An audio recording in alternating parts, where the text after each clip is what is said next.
How did we spend our Saturday afternoon? Yan, niyaya ko ang mga bata na pumunta kami ng library. At dahil maulan, nagpahatid kami sa aking asawa. Pupunta siyang office. Yan. Dito, malapit lang naman yung library, mga siguro 5 minutes walk. Pero, yan, medyo maulan. Actually, hindi lang today. This whole week umuulan. Pero malamig malamig pa rin, mga 7 degrees or 6 degree. Yan. So, naisipan namin na instead na dun lang sa bahay, punta kami ng Tusaguan. Yan. Nakarating na kami agad. Ulsan, Tusaguan. Okay yung mga libraries dito kasi meron silang mga parang sections for adults, meron din mga estudyante at meron din mga pangbata. So, today pupunta kami sa mga pambata and hopefully hindi pa na nahiram lahat ng mga libro. Lalo na yung mga favorite nila na mga comic books, and siyempre magagawa niyan sila. Kaya kung meron kang library card, pwede mo siyang iuwi, hiramin mo. And yun. And yan, dito na kami. Skim na. Nakahanap na din kami ng pwesto at yun, mamimili na kami ng books. Sige, hanap-hanap na ng books. Dito sa likod, merong mga books na mga English or actually, iba't ibang mga parang countries. Meron ako nakita kanina na parang Russian.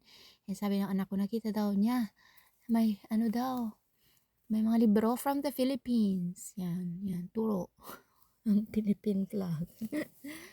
Ayan, at dito, konti lang naman yung mga libro, mga Tagalog na books. Basahin natin yan mamaya, yung mga may moral lesson ng mga libro.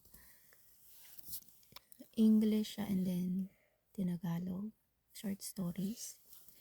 Meron din ako nakita mga Harry Potter, ganyan, mga series books. Meron din, yan, madami. So, dyan, pinili ko yung nabasa ko na dati. Ibihin ko lang ulit. Hello Universe. Philippine author din siya. And dito yung comic section. Tignan nyo, wala na. Yan, buti nakapag select pa sila ng kanilang books, comic books. Nag-start na kami dyan magbasa, mga ano yan, mga 1:12 or 1:15, ganyan. Yun, kami nag-start na mag-read. And then, okay na din na pumunta ng library para magbasa ng libro kasi kung pupunta ng bookstore tapos bibili ng mga books, tatambak lang yan sa bahay kung ayaw na nila, 'di ba? So, mas okay na yan, free, tapos mas marami pa silang pagpipilian. Yan, basa-basa tayo. Yan, yung mga anak ko, pag nakakatawa, sinishare nila sa akin. Time check, mga ano na yan, mga 2:50. Nakakaisang oras na din tayo. And nakita ko din tong book na ito, Too Bright to See. Ghost book. Yan, yan, tignan mo, sinishare niya. Bakit daw kakaiba yung mga choba, may tomato, sushi, may blueberry pa. Yan, basa hanggang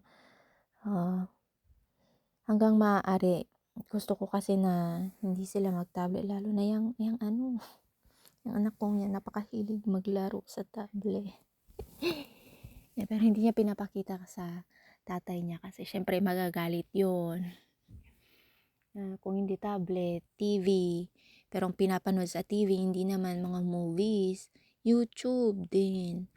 Yan, so nabore na siguro itong aking girl at nagdo-drawing na lang siya dyan. Yan, mga ano na yan, mga 3:30 na siguro yan. Yan, tinignan ko na din tong mga libro na ito, binasa ko na rin. Ano lang naman siya, very short story, mga moral lesson. May moral lesson ng mga books. Ayan. Lumabas na kami diyan mga 3:50, tingnan-tingnan ang art gallery, tapos nagutom sila. Punta kami ng pizza school, malapit lang 'yan, sa tabi lang. 'Yan, gusto nilang kumain daw ng pizza. So, nag-order sila ng kanilang favorite na pepperoni pizza. Hindi ko makita kung saan yung pepperoni.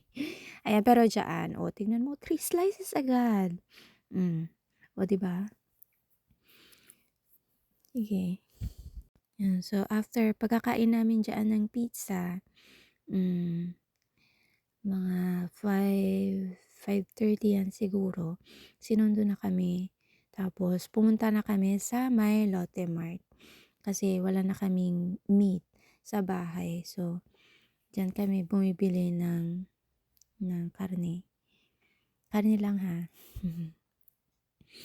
Yan, kasi kasi kapag mga gulay ganyan, sa palengke ako usually bumibili. Tas mga prutas, very grateful ako sa aking mother-in-law kasi every week binibigyan niya kami ng mga prutas. 'Di ba ang mahal ng mangga, 8 nun daw isa. 'Pag i-convert mo yan nasa siguro 200 isa? Yan, so kulang ako ng isang tray ng egg, tapos yan, ang mahal talaga ng king crab. Sushi, kuha ko ng isa. Ito na lang yung dinner namin para hindi na ako magluto.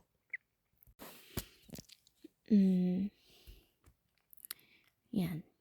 Yung ikot muna tayo. Dito lang kami sa sa may meat section.